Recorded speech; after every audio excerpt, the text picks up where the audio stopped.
পুরো ভিডিওটা দেখতে থাকো। দেশি মুরগির রেসিপি কিভাবে বানাই, সহজ পদ্ধতি বানিয়ে নেওয়া যাবে।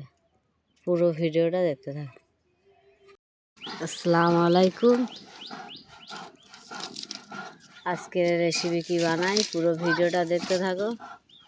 প্রথমে আমি কড়া বসিয়ে দিয়েছি, কড়া গরম হয়ে গেছে, দিয়ে দেবো তেল।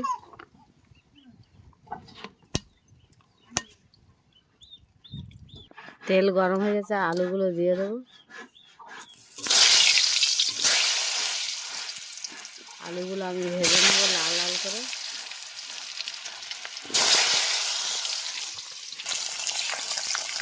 পরিমাণ মতো লবণ দিয়ে দেবো, হলুদের গুঁড়ো,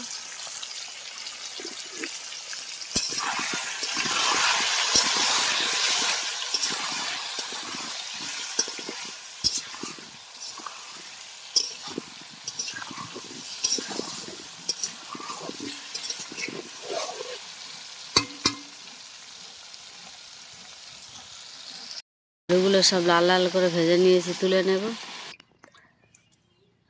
আলু ভাজাগুলো তুলে নিয়েছি, দিয়ে দেবো গোটা মশলা, গরম মশলা দিয়ে দেবো,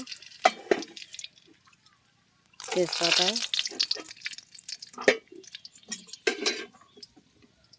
পেঁয়াজ দিয়ে দেবো,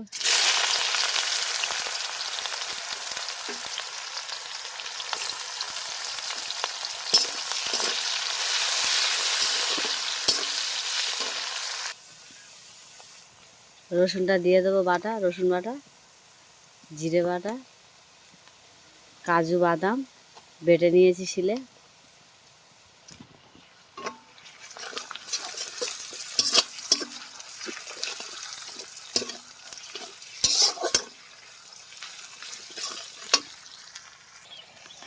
লবণ দিয়ে দেবো পরিমাণ মতো, হলুদের গুঁড়ো, লঙ্কার গুঁড়ো পরিমাণ মতো সব দিয়ে দিয়েছি।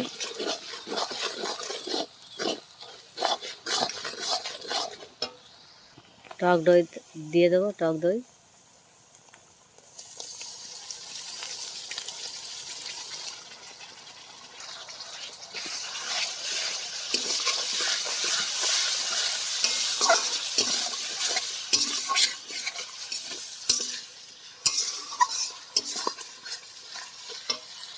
মশলাটাকে কষাবার তারে অল্প একটু পানি দিয়ে দেবো, দিয়ে মশলাটাকে কষিয়ে নেব।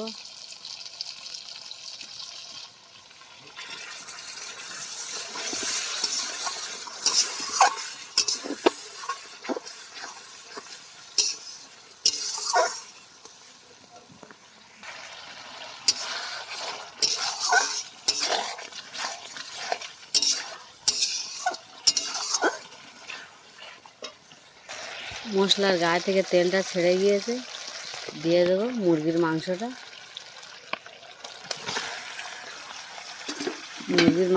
মুরগিটা আবার ডিম হয়ে গেছিলো।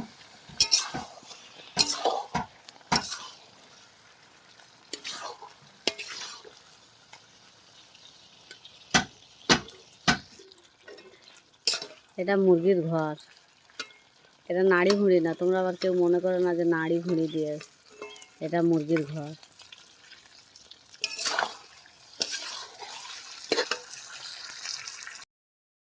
অনেকক্ষণ থেকে আমি কষিয়ে নিয়েছি, দিয়ে দেবো আদা বাটা,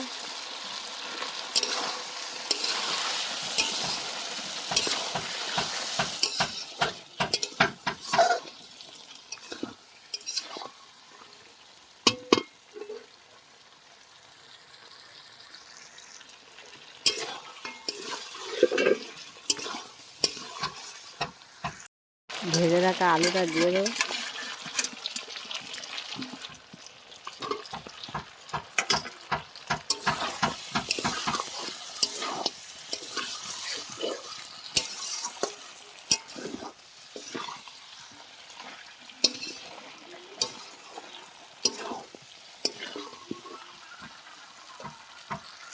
রাখা আলুটা দিয়েও কিছুক্ষণ কষিয়ে নিয়েছি, ঝোলের পানিটা দিয়ে দেবো।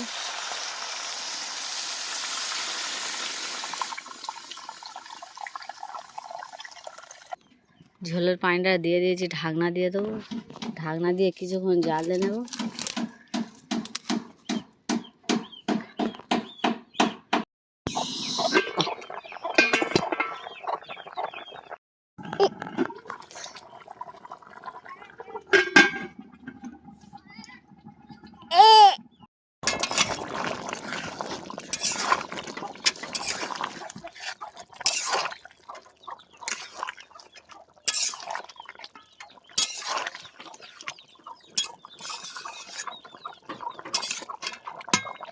কমপ্লিট হয়ে গেছে, ঢেলে নেব।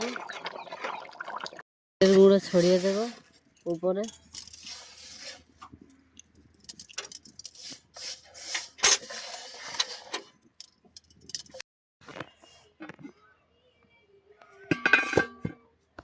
আমি যেইভাবে দেশি মুরগি দিয়ে আলু দিয়ে যেইভাবে রেসিপিটা বানিয়েছি ওইভাবে বানিয়ে ট্রাই করে দেখো, খুব ভালো লাগবে।